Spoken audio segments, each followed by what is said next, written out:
Bismillahirrahmanirrahim. Assalamualaikum warahmatullahi wabarakatuh. Alhamdulillahirrabbilalamin. Allahumma salli ala Sayyidina Muhammadin wa ala alihi wa sahbihi wa salim ajmain.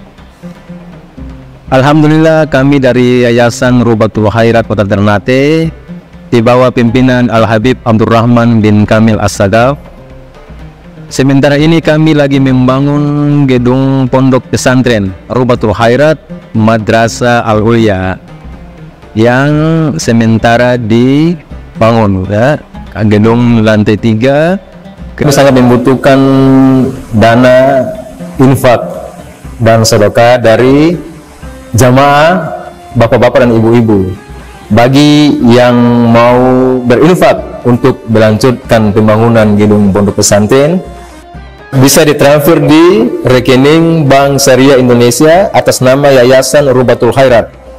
Nomor rekening 7235639526. Terima kasih. Sebagai tambahan sebelum saya membahas terkait tema yang diangkat, yaitu tentang zakat. Nah, pembahasan ini hadzal bahthi yahtaj ila liqa'at wa liqa'at. Pembahasan zakat ini gak cukup satu pertemuan, karena dia menjadi satu pembahasan tersendiri. Jadi para ulama bahkan menulis kitab khusus tentang fiqh zakat. Tapi ini saya coba ringkas sehingga poin-poin penting bisa sama-sama kita pahami. Sebelum saya masuk ke pembahasan zakat, sebagai tambahan karena saudara-saudara sekalian beriktikaf di Masjid Al-Muhajirin 10 hari terakhir, ada ilmu yang disampaikan oleh para ulama agar iktikaf kita pahalanya berlimpah, yaitu niatkan iktikaf di masjid niat wajib atau nazar, sehingga dapat pahala i'tikaf bukan sunnah tapi wajib, berlipat ganda pahalanya.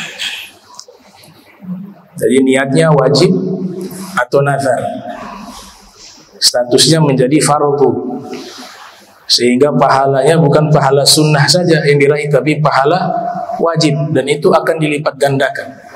Itu ilmu yang diajarkan oleh para ulama terdahulu. Al-Imam Nawawi yang lahir 631 Hijriah, wafat 676 Hijriah, di dalam kitab Al-Majmu', beliau menjelaskan di antara lafaz niat yang dibaca yaitu nawaitu al-i'tikaf fi hadzal masjidi fardhan lillahi ta'ala. Ada juga yang menambahkan dengan madumtu fiha atau madumtu fihi, ya, selama saya berada di dalam masjid, ya, madumtu fihi. Az-zakat termasuk ibadah maliyah, ibadah yang berkaitan dengan harta. Wa qad qasama al-fuqaha al-ibadah ala thalathati aqsam. Para fuqaha membagi ibadah 3 bagian.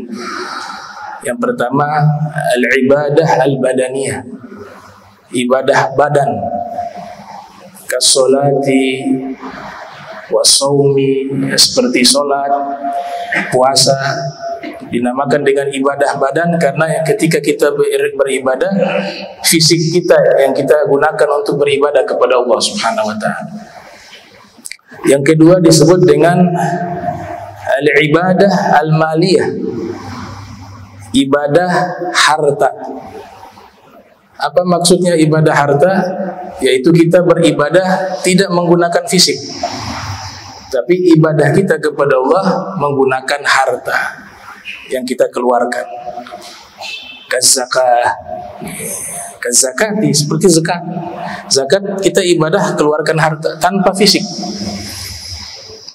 Begitu juga as-sadaqah, sedekah. Ibadah yang ketiga disebut dengan al-ibadah al-badaniyah wal maliyah, ibadah badan dan harta, kal hajj wal umrah, seperti ibadah haji dan umroh. Ibadah haji membutuhkan harta. Makanya bagi orang yang mampu, man istata'a ilaihi sabila, bagi orang yang mampu untuk melaksanakan ibadah haji, maka pada waktu itu hukumnya wajib. Kata mampu di sini mampu secara finansial, mampu secara psikis, mampu secara kesehatan. Nah, itu 3 ibadah yang diuraikan oleh para fuqaha. Zakat berada di al-ibadah al-maliyah. Zakat berada di al-ibadah al-maliyah, ibadah harta. Dan zakat terbagi menjadi 2. Menurut para fuqaha ada disebut zakat mal. Zakat mal ini terbagi lagi menjadi 6. Ya, namanya zakat harta. Zakat harta itu terbagi 6, sebagaimana yang diisyaratkan oleh Syekh Salim bin Sumair dalam kitab Safinatun Najah, kitabun mukhtasar fil madhab syafi'i, kitab ringkasan tentang fikih madhab syafi'i. Beliau mengatakan al-amwalul lati talzamu fiha zakatu bisittati anwa'. Harta yang wajib dizakati itu ada 6 macam. An-na'amu disebut dengan zakat ternak, zakat unta, sapi dan kambing. Wan-naqdan, emas perak. Wal mu'asyarat, zakat pertanian dan buah. Dalam mazhab Syafi'i buah hanya terbagi 2, kurma sama anggur. Kemudian yang berikut yang keempat, amwal tijarah, zakat perdagangan. Rubu usyri qimah urudi tijarah, nanti dizakati 2,5%. Yang berikutnya ar-riqas. Yang kelima, zakat barang berharga yang digali. Jadi kalau kita gali tanah, tahu-tahu ada harta, kita sebut di sini harta karun. Kalau memang itu hartanya yang sudah ada sebelum lahirnya Nabi SAW atau sebelum diutusnya Nabi Muhammad SAW, diperkirakan tahunnya seperti itu, maka wajib mengeluarkan zakat. Namanya zakat ar-riqas. Dan yang terakhir disebut dengan zakat al-ma'din, pertambangan berupa tambang emas dan perak. Inilah yang disebut zakat harta atau zakat mal. Nah, ini kalau dikaji satu persatu butuh sebulan, mungkin 2 bulan. Karena para fuqaha menulis kitab khusus tentang zakat mal saja itu berjilid-jilid. Zakat yang kedua disebut dengan zakatul badan. Zakat badan. Zakat badan hanya 1, yaitu zakat fitrah. Jadi zakat terbagi menjadi 2, zakat mal dan zakat fitrah. Zakat fitrah itu hanya khusus ada di bulan suci Ramadan, dan orang yang wajib mengeluarkan zakat fitrah itu man adraka juz'ah min Ramadan wa juz'ah min Syawal. Orang yang dia mendapati sebagian dari bulan Ramadan dan sebagian dari bulan Syawal. Yang dimaksud sebagian dari bulan Syawal awalnya, awal Syawal. Jadi pemahamannya atau contoh, ada bayi yang lahir tepat waktu maghrib di akhir Ramadan. Kalau sudah maghrib sudah bukan Ramadan lagi, sudah masuk Syawal. Maka bayi tersebut tidak wajib dikeluarkan zakat karena dia tidak dapati Ramadan.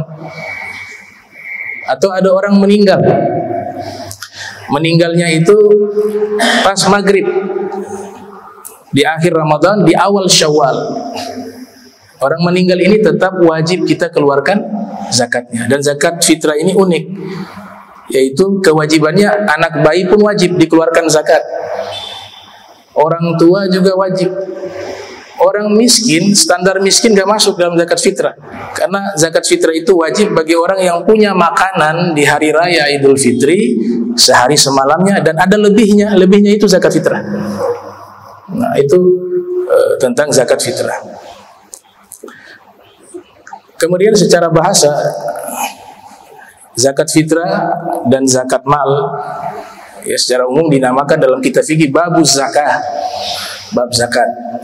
Itu secara bahasa artinya at-tathhir, mensucikan, atau an-nama, sesuatu yang tumbuh, atau al-barakah, keberkahan. Itu makna secara bahasa, atau orang-orang kuliah bilang secara etimologi. Kalau para fuqaha sebut lughatan.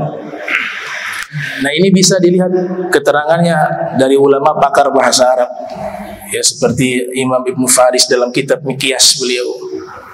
Wa kadza al-Imam Fairuz Abadi dalam kitab Al-Qamus Al-Muhit. Wa kadza al-Imam Sayyid Muhammad Murtada Az-Zabidi dalam kitabnya Tajul Arus min Jawahiril Qamus. Beliau mensyarahi kitab Al-Qamus Al-Muhit. Dan juga Lisanul Arab Al-Imam Ibni Manthur.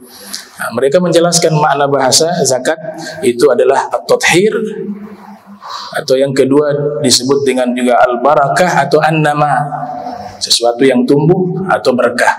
Nah, berkah sendiri artinya adalah ziyadatul khair, tambahan kebaikan. Atau menurut Imam Raghib Al-Asbahani dalam kitab Mu'jam Mufradati Al-Fadhil Qur'anil Karim, artinya thubutul khair ilahi fi syai', ketetapan kebaikan Allah terhadap sesuatu. Itu disebut dengan al-barakah. Dan status hukum zakat disepakati oleh seluruh ulama bil ijma', hukumnya wajib. Kesepakatan bil ijma' berdasarkan beberapa ayat Al-Quran yang menyebutkan tentang kewajiban zakat itu. Di surat At-Taubah ayat 103 misalnya, khudh min amwalihim sadaqah tutahhiruhum wa tuzakkihim biha. Ambillah, kata ambillah di situ di dalam kajian ilmu nahu ya fil amr, perintah. Dalam kajian usul fikih, al-aslu fil amri lil wujub, asal dari perintah hukumnya wajib. Bisa juga sunnah, tapi kalau perintah zakat itu wajib karena dikumpulkan dengan dalil-dalil yang lainnya, ternyata maknanya itu perintah yang sifatnya wajib. Khudh min amwalihim, kata min at-tabi'id, ambillah sebagian, tidak semua Allah mewajibkan kita keluarkan zakat.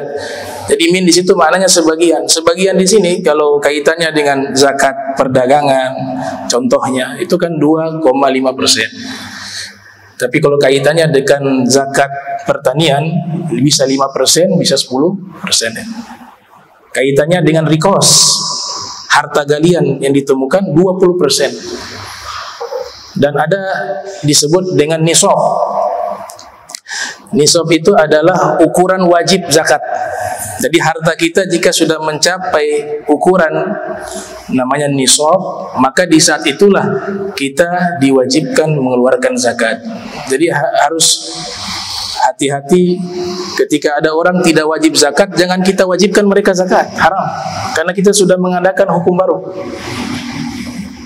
Dan ketika seseorang sudah wajib zakat, harus keluarkan zakat.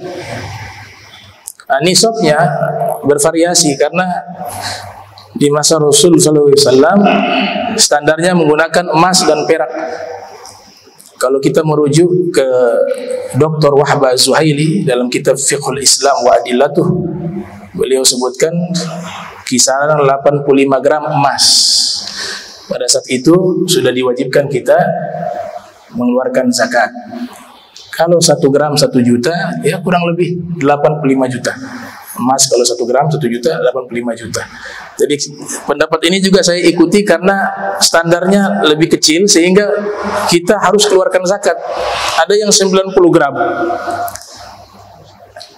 Kalau memilih 85 gram, otomatis peluang untuk orang mengeluarkan zakat lebih banyak dibanding mengambil standar yang terlampau tinggi, ada 90, ada 92, dan seterusnya. Nah, itu menurut Dr. Wahbah Zuhaili 85 gram. Dan beliau menulis kitab Fiqhul Islam itu, beliau mengeluarkan seluruh usahanya hingga Dr. Said Ramdan Al-Buti mengatakan, saya gak mampu mengarang kitab seperti Dr. Wahbah Zuhaili. bisa berbulan-bulan mutola'ah kitab, istiqomah. Ya, beliau memutola'ah, menganalisa, kemudian mengambil dari pendapat-pendapat para fuqaha lintas mazhab, kemudian dijadikan satu kitab yang berjudul Fiqhul Islam wa Adillatuh.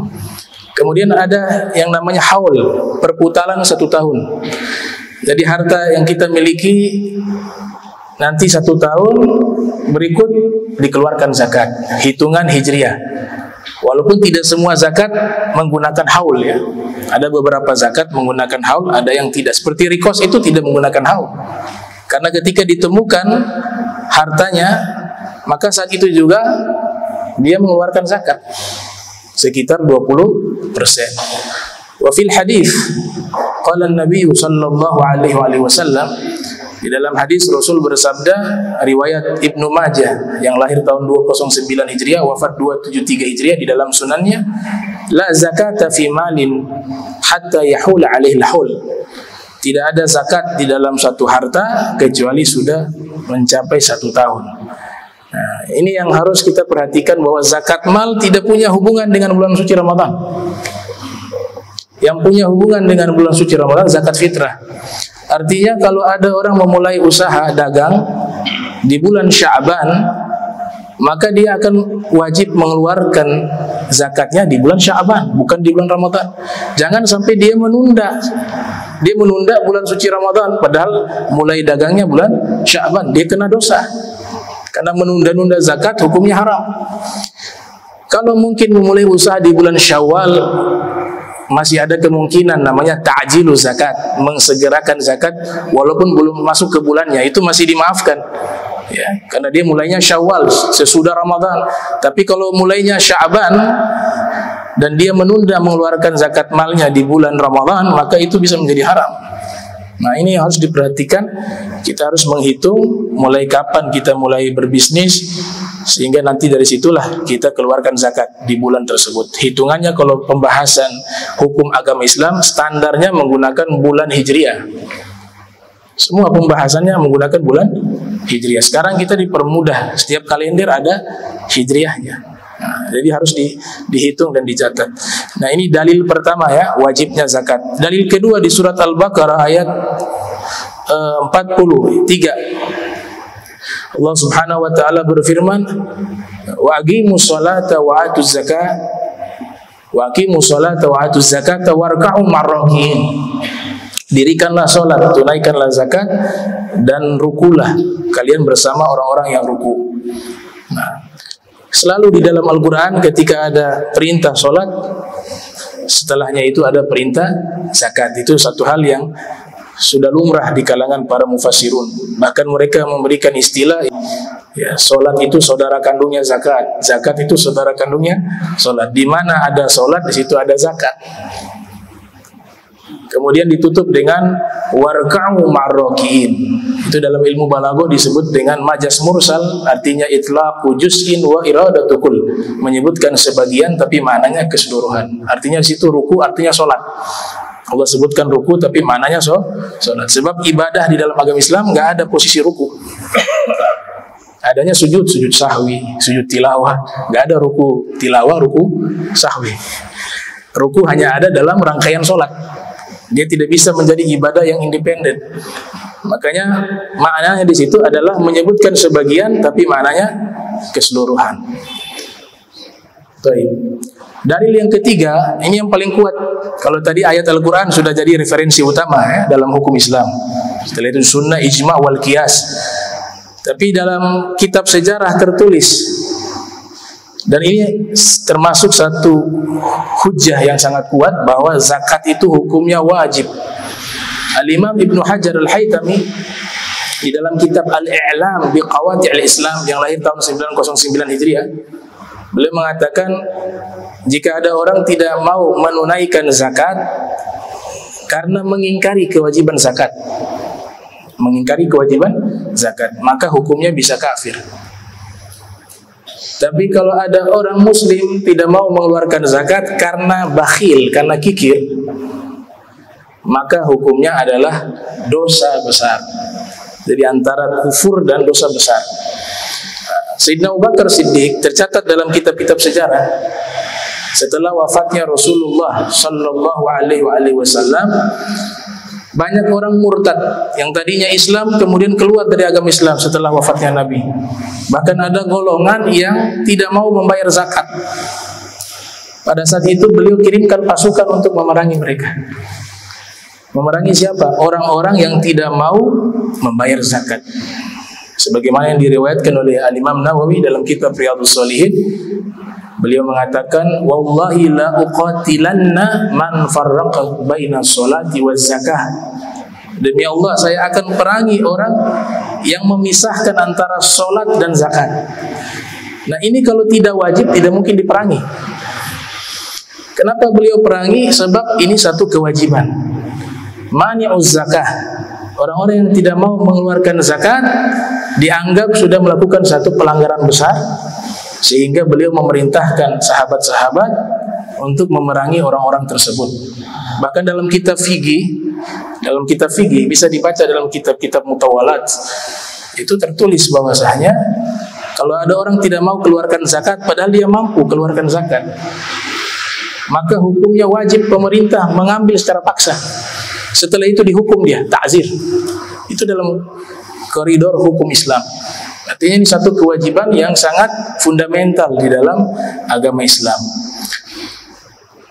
Ibnu Abbas radhiyallahu anhuma, ya, beliau pernah mengatakan, "Thalathu ayatin nazalat maqrunatan bi thalathi ayatin la yuqbalu wahidatun minha bi ghairi qarinatiha."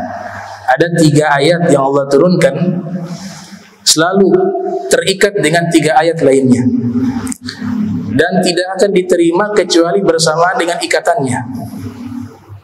Yang pertama, kata beliau, aqimus sholata wa atuz zakata. Dirikanlah salat, tunaikanlah zakat. Faman shalla wa lam yuaddi az-zakata la tuqbal minhu as-shalah. Siapa yang salat akan tetapi tidak mau membayar zakat, maka salatnya tidak diterima. Pemahamannya adalah dia tidak mau mengeluarkan zakat karena mengingkari kewajiban zakat. Salatnya tidak diterima karena statusnya bukan orang Islam. Tapi kalau dia tidak mau keluarkan zakat karena kikir, bukan karena mengingkari kewajibannya, salatnya tetap sah, tapi dia sudah melakukan dosa besar. Ayat yang kedua, kata Sayyiduna Ibnu Abbas radhiyallahu anhuma wa ardahuma, yaitu usykurillah waliwalidaik. Berterima kasihlah kepada Allah dan kedua orang tuamu. Faman syakarallah walam yashkur walidayhi lam yuqbal minhu. Siapa yang berterima kasih kepada Allah, bersyukur kepada Allah, tapi dia tidak berterima kasih kepada kedua orang tuanya, maka amalnya tidak diterima. Terima kasihnya kepada Allah tidak diterima. Yang ketiga, atiullah wa atiur rasul. Taatilah Allah dan taatilah Rasul. Faman ata'a Allah wa lam yuti'ir Rasul lam yuqbal minhu. Siapa yang hanya taat kepada Allah tapi dia tidak taat kepada Rasul, maka ketaatannya kepada Allah tidak diterima. Itu yang disebut oleh Sayyiduna Ibnu Abbas, 3 ayat yang selalu bergandengan, tidak bisa dipisahkan satu dengan lainnya. Zakat bukan ibadah baru. Bahkan sebagian para sejarawan mengatakan zakat ini ada qil, ya, ada pendapat pertama kali dilakukan oleh Nabi Adam alaihissalam. Sebagaimana kisah kedua putranya Qabil dan Habil, yang satu beliau mempersembahkan hewan, yang satu mempersembahkan hasil panen. Kebanyakan ulama membahas bahwa ini masalah kurban, tapi realitanya kurban gak ada hasil pertanian. Kurban itu hanya hewan, baik itu unta, sapi, dan kambing. Kalau pertanian masuknya di zakat. Sehingga ada pendapat mengatakan zakat pertama kali dilakukan oleh Nabi Adam. Pendapat kedua dilakukan oleh Nabi Allah Ibrahim alaihissalam. Pendapat ketiga dilakukan oleh Nabi Musa alaihissalam. Dan dalilnya adalah di surat Maryam ayat 31, ketika Allah tunjukkan mukjizat Nabi Isa alaihissalam waktu masih bayi, Allah izinkan bisa berbicara. Maka Nabi Isa berbicara, wa ausani bis-sholati waz-zakati ma dumtu hayya. Allah mewasiatkan kepada saya melaksanakan sholat dan menunaikan zakat. Nah, artinya Nabi Isa juga disyariatkan zakat. Jadi bukan ibadah baru, tapi ibadah ini ibadahnya para anbiya terdahulu. Mengeluarkan zakat ma'dumtu hayya, selama saya masih hidup. Dan zakat ini salah satu hikmahnya dari sekian banyak hikmah. Ada satu kitab ajib berjudul Hikmatut Tasri' wa Falsafatuh, karya Syekh Jarjawi Al-Hambali, menerangkan tentang hikmah-hikmah ibadah. Ketika beliau menguraikan tentang zakat, beliau mengatakan di antara hikmah mengeluarkan zakat, kesimpulannya itu yang bisa saya pahami, yaitu menghilangkan sifat kikir. Karena orang kikir sangat sulit mengeluarkan harta. Makanya ada syariat untuk melatih diri kita menjadi orang yang dermawan. Padahal hanya sedikit, 2,5%. Kalau mazhab sufi, pernah ditanya oleh Imam Ahmad bin Hanbal kepada salah satu tokoh sufi, dan itu termaktub dalam kitab Hilyatul Awliya wa Tabaqatul Asfiyah yang ditulis oleh Imam Abu Nuaim al-Asbahani. Ketika Imam Ahmad bin Hanbal bertanya kepada seorang sufi, zakat kalian berapa persen yang dikeluarkan? Maka seorang sufi mengatakan 100%. Karena semua harta ini milik Allah, bukan milik saya. Pingsan Imam Ahmad bin Hanbal. Itu standarisasi fikih para sufi, jauh di atas kita. 2,5%. 2,5%. Nah, sifat bakhil ini adalah sifat yang tercela. Salah satu obat yang Allah berikan kepada kita menghilangkan sifat bukhl, yaitu zakat dan sedekah. Fattaqullaha mastata'tum wasma'u wa ati'u wa anfiqu khairan li anfusikum wa may yuqa syuha nafsihi fa ulaika humul muflihun. Di surat At-Taghabun, Allah Subhanahu wa taala berfirman, bertakwalah kepada Allah semampu kalian, dan dengarkanlah dan taatilah dan infakkanlah harta kalian, itu jauh lebih baik bagi kalian. Dan siapa yang terjaga dari sifat kikir, mereka itulah orang-orang yang beruntung, kata Allah Subhanahu wa taala. Jadi orang-orang kikir, al-bakhil, itu kata Nabi, ba'id minal jannah, jauh dari surga. Ba'id minan nas, jauh dari manusia. Ba'id minallah, jauh dari Allah. Wa fir riwayah disebutkan orang dermawan qarib minallah, dekat dengan Allah. Qarib minal jannah, dekat dengan surga. Qarib minan nas, dekat dengan manusia. Ba'id minan nar, jauh dari api neraka. Itu salah satu hikmah kenapa kita diwajibkan untuk mengeluarkan zakat, untuk menghilangkan sifat kikir. Dan konsekuensi bagi orang yang sudah diwajibkan zakat, artinya dia sudah sampai nisab hartanya untuk mengeluarkan zakat, tapi dengan sengaja tidak mau mengeluarkan zakat atau kurang dalam mengeluarkan zakat, makanya makin banyak hartanya, makin besar harta yang dikeluarkan, itu makin berat. Konsekuensinya atau sanksi al-uqubah itu kurang lebih dia dapat dua. Di dunia dia dapat sanksi dari Allah, dan juga di akhirat. Di dunia, bagi orang yang tidak mau mengeluarkan zakat, sebagaimana hadis yang diriwayatkan oleh Imam At-Tabrani di dalam Mu'jamnya, yang lahir tahun 260 Hijriah, wafat 360 Hijriah, Rasulullah sallallahu alaihi wasallam bersabda, "Ma talifa malun fi barrin wala bahrin illa biman'iz zakati." Tidaklah harta itu binasa di darat maupun di lautan, kecuali sebabnya adalah tidak mengeluarkan zakat. Ini garansi dari Nabi kita Muhammad sallallahu alaihi wasallam bahwasanya orang ketika mengeluarkan zakat, maka zakatnya akan dijaga oleh hartanya akan dijaga oleh Allah Subhanahu wa taala. Dengan zakat itu hartanya terjaga, dipelihara oleh Allah Subhanahu wa taala. Dan ini garansi dari Nabi kita Muhammad sallallahu alaihi wasallam sebagaimana hadis yang diriwayatkan oleh Imam Abu Daud yang lahir tahun 202 Hijriah, wafat 275 Hijriah. Di dalam sunannya Rasul bersabda, "Dawau mardakum bis-shadaqah wa hafsinu amwalakum bizakati wastaqbilu amwajal bala bid-du'a wa tadarrub."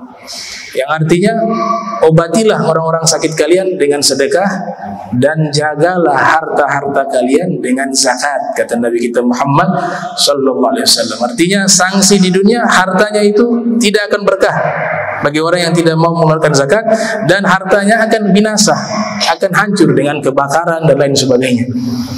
Kemudian sanksi yang Allah sediakan di akhirat bagi orang yang tidak mau mengeluarkan zakat sebagaimana yang difirmankan di surat At-Taubah, walladzina yaknizuna adz-dzahab wal fiddah wa la yunfikunaha fi sabilillah fabashshirhum bi'adzabin alim.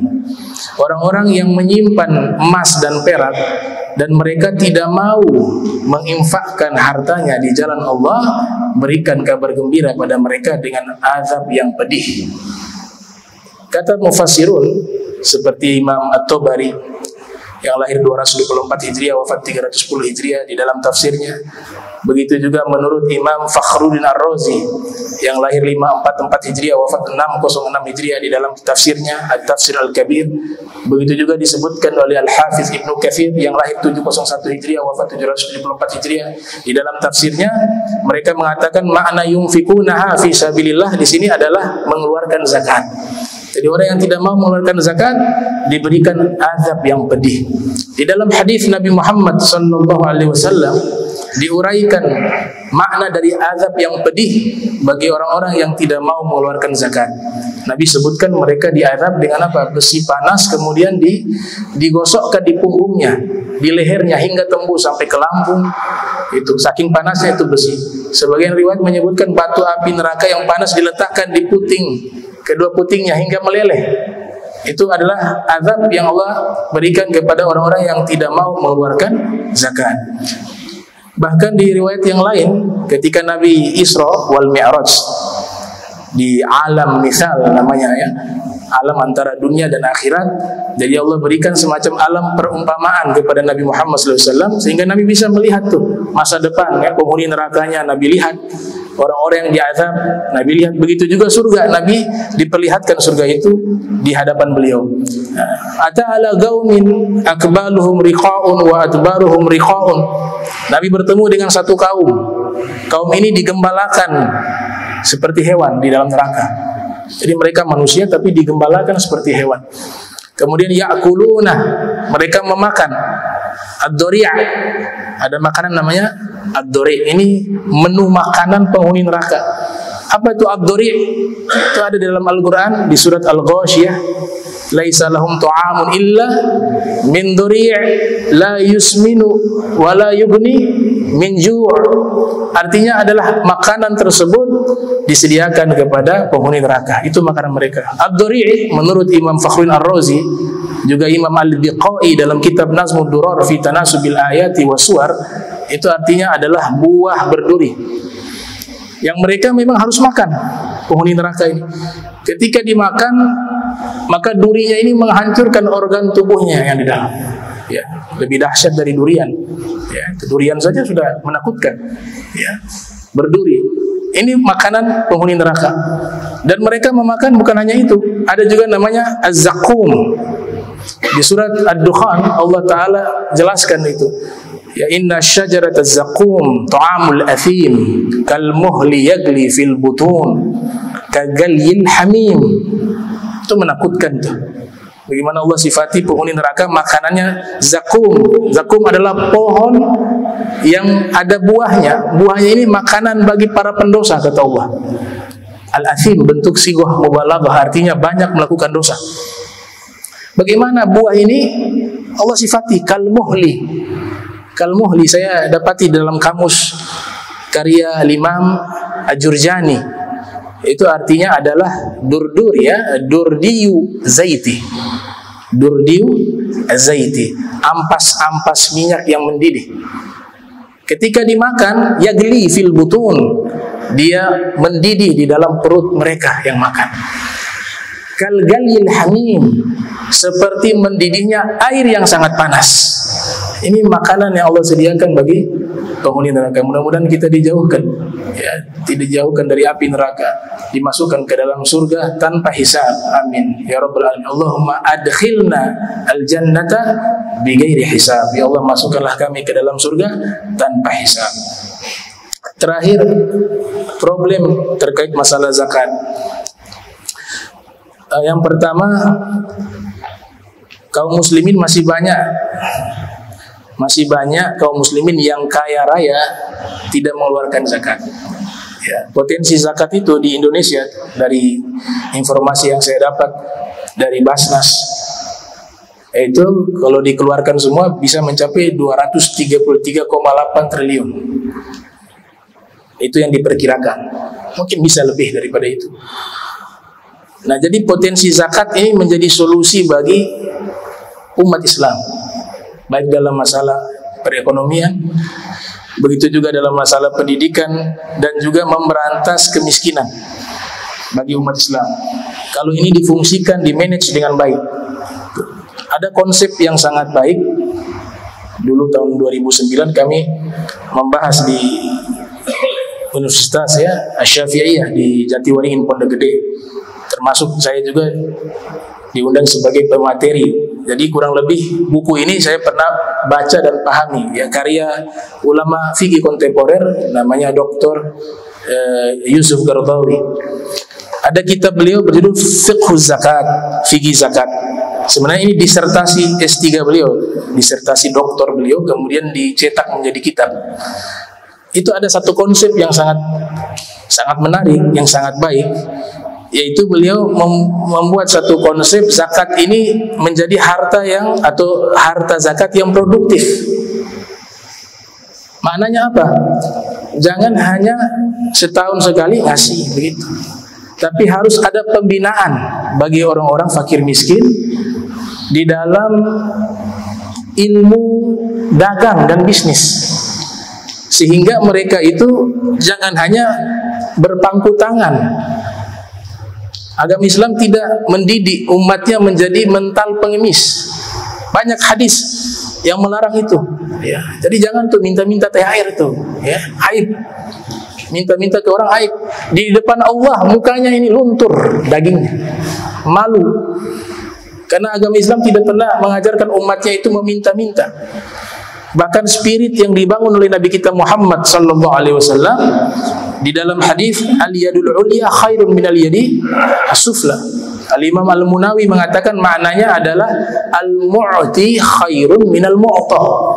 Yang memberi lebih baik daripada yang menerima. Jadi Nabi punya keinginan semua ini menjadi muzaki, bukan mustahik. Muzaki itu orang yang mengeluarkan zakat, bukan orang yang hanya menunggu terima zakat. Makanya konsep beliau di dalam kitab Fiqhuz Zakat itu sangat baik, di mana beliau mengatakan harus ada pembinaan bagi para mustahik, orang-orang yang terima zakat, orang-orang fakir miskin, melatih mereka memiliki skill, malakah, kemampuan di dalam berbisnis, sehingga uang zakat yang diberikan kepada mereka itu mereka gunakan menjadi modal usaha, dengan harapan di tahun-tahun berikut mereka bukan menjadi mustahik tapi menjadi muzaki. Kalau ini dilakukan, umat Islam ini akan jaya. Apalagi dilakukan serentak di seluruh dunia. Jadi bukan hanya berhenti statis sebagai mustahik, tapi harus progresif, maju, meningkatkan ekonomi dan merubah statusnya dari mustahik menjadi muzaki. Dan saya rasa itu satu teori yang sangat baik, ya, terlepas dari Syekh Yusuf Qaradawi yang sebagian ulama mengkritik dan sebagian mendukungnya. Tapi dalam masalah ini satu hal yang menjadi solusi bagi umat. Kemudian yang berikut, makin banyak orang muslim yang kaya raya dan orang muslim ini orang yang soleh, maka makin memberikan dampak positif bagi agama Islam dan masyarakat di sekitarnya. Ada satu kitab karya Imam Zahabi yang lahir 673 Hijriah, wafat 748 Hijriah, Syiaru A'lamin Nubala. Itu menjelaskan biografi salah satu al-faqih, ya, seorang faqih, ahli fikih di Mesir, namanya Imam Lais bin Sa'ad al-Misri. Beliau selain ulama, beliau juga seorang pengusaha yang kaya raya. Saking beliau kaya, adanya beliau itu di Mesir itu perekonomian rakyat naik, masyarakat yang miskin sejahtera karena beliau dermawan. Ada seorang nenek tua datang meminta madu 1 botol. Itu Imam Zahabi ceritakan, beliau kasih 1 tong. Jadi dibilang, ini ibu jual jadi pedagang madu, ya, nanti saya berikan modal. Akhirnya yang tadinya miskin menjadi orang yang mampu, yang tadinya mustahik meminta zakat, tahun depannya jadi muzaki yang mengeluarkan zakat. Itu Imam Lais bin Sa'ad. Bahkan tamu-tamu yang datang beliau hidangkan makanan, biasanya roti itu. Mereka gigit roti, dapat koin 1 dinar, ya, 3 juta, lumayan. Ya, setiap tamu yang makan dikasih 1 dinar. Bahkan ulama-ulama yang ada dilarang kerja. Beliau larang Imam Malik bin Anas, ya, Imam Daril Hijrah, yang lahir tahun 93 Hijriah, wafat 179 Hijriah, gurunya Imam Syafi'i. Kata Imam Lais bin Sa'ad, wahai Imam Malik, engkau tidak usah kerja. Kerja engkau sebarkan ilmu Nabi Muhammad SAW. Kerja engkau dakwah. Jangan konsentrasi kemana-mana, fokus di situ. Urusan nafkah saya yang tanggung. Setiap bulan saya berikan tunjangan. Dikasih uang, jumlahnya tidak sedikit. Nah, ini kalau figur semacam ini yang Nabi katakan ni'mal malu soleh li rajul soleh, sebaik-baiknya harta itu di tangan orang soleh. Ya seperti ini. Jadi agama Islam memotivasi kita untuk menguasai ekonomi. Ya, zuhud bukan berarti miskin. Zuhud itu adalah meletakkan dunia di tangan, tidak meletakkan dunia di hati. Sebagaimana doanya orang-orang soleh, Allahumma ij'al dunya fi aidina wa la taj'al fi qulubina. Ya Allah, jadikanlah dunia ini di tangan kami, wa la taj'alha fi qulubina. Jangan kau jadikan dunia itu di dalam hati kami. Itulah esensi zuhud.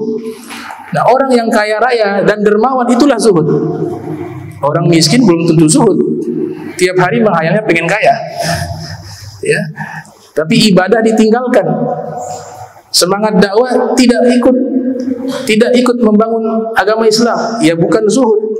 Itu memang keadaannya miskin. Jadi zuhud tidak ada sangkut paut dengan kaya dan miskin, karena zuhud itu adalah satu sifat yang ada dalam hati yang kita sebut sebagaimana dalam doa tadi, yaitu menjadikan dunia hanya di tangan, tapi tidak menjadikan dunia itu di dalam hati. Itulah esensi zuhud yang sesungguhnya.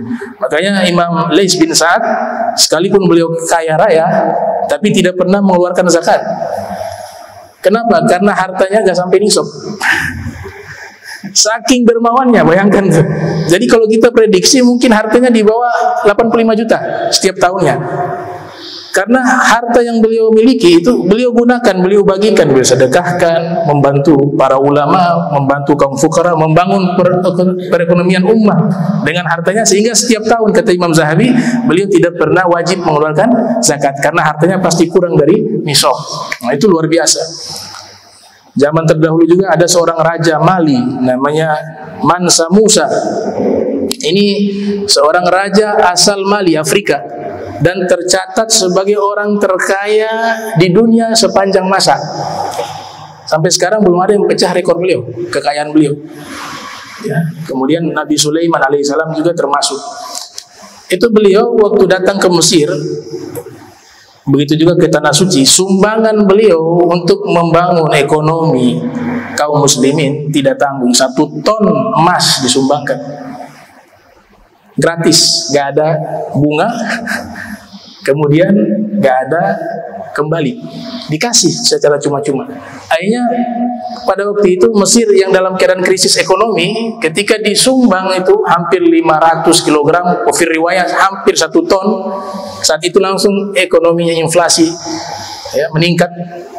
Kemudian ekonomi dari masyarakat yang ada di Mesir membaik. Begitu juga di Makkah, di Madinah beliau sumbangkan dan membangun setiap tempat yang beliau singgahi, beliau bangun masjid. Kemudian pulang ke Mali membangun sekolah kaum muslimin yang bertaraf universitas. Kemudian mengirim guru-guru yang ada di Tanah Suci mengajar di Mali. Tapi waktu berjalan ya dijajah sama Perancis. Sehingga kekayaan beliau diambil dari anak cucunya itu. Sehingga peradaban Mali, Afrika sekarang kita kenal negara miskin, padahal realitanya mereka negara yang dimiskinkan, bukan negara miskin, negara yang dimiskinkan oleh bangsa-bangsa Eropa, ya, karena yang menjajah mereka Prancis. Nah, terakhir yang ingin saya sampaikan terkait masalah zakat. Ini berada di dalam naungan syariat. Yang namanya syariat tidak ada efek samping. Yang namanya syariat tidak ada efek samping. Tapi kalau produk yang terlahir dari bukan yang bersumber dari syariat ada efek samping, walaupun bungkusannya kelihatan baik. Saya teringat satu ucapan dari Ibnu Khaldun, seorang sosiolog Islam, kritikus, sejarawan yang menulis kitab Muqaddimah, ya, prolog dari kitab tarikh yang beliau tulis tentang suku Barbar. Beliau mengatakan begini, "Idza kathurat al-jibayah asyrakat ad-daulah 'ala nihayah." Kalau pajak sudah terlampau tinggi dan pajak ini berbagai bentuk varian yang mereka ambil dari masyarakat, itu adalah satu tanda bahwa negara tersebut akan hancur. Itu kata Ibnu Khaldun. Pajak tidak dilarang dalam Islam. Pajak tidak haram. Itu harus dirinci ya. Jadi pajak, istilah maksun yang dalam hadis, bahwa orang-orang yang maksun itu, makas dalam bahasa hadis itu bukan arti pajak. Tapi apa? Yang mengambil tanpa secara apa namanya? Di pasar, ayo bayar. Tapi gak ada aturan, dia sendiri yang ngambil untuk pribadi. Itu namanya makas, pemungut ya. Tukang palak. Yang di dalam hadis itu yang dimaksud tukang palak. Karena ulama-ulama setelahnya itu mereka mengarang kitab tentang perpajakan resmi yang sifatnya itu resmi di bawah naungan khilafah, seperti Al-Ghadi Abu Yusuf menulis kitab Al-Kharraj itu tentang perpajakan. Begitu juga Al-Imam Abdul Qasim Ibnu Salam, salah satu ulama yang menyusun ilmu tajwid.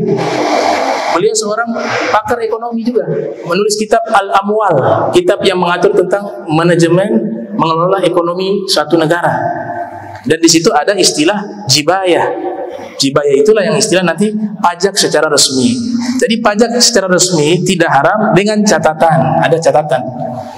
Yang pertama, betul-betul digunakan untuk maslahat umat. Pembangunan jalan, uangnya dari mana? Dari pajak. Bangun sekolah. Kalau pajak yang model begini tidak haram. Dan pajak juga diatur kepada orang yang miskin, tidak dipungut pajak. Kemudian ada jizyah kepada orang non-muslim yang tinggal di wilayah Islam, karena mereka tidak wajib keluar zakat, mereka bayar jizyah, dan jizyah itu di bawah 2,5%. Maka yang semacam ini tidak mengapa. Tapi kalau pajak terlampau tinggi dan mengambil secara merata, baik yang miskin juga diambil, yang kelas menengah juga diambil, dengan tingginya pajak, itu yang dikatakan oleh Ibnu Khaldun, tunggulah kehancuran satu bangsa dengan tingginya pajak, karena akan menyusahkan daripada masyarakat. Dan ini yang dikritik oleh Imam Nawawi ketika waktu itu Bayi Baros sebagai amir di Suriah itu menaikkan pajak negara untuk seluruh masyarakat. Imam Nawawi gak mau tanda tangan.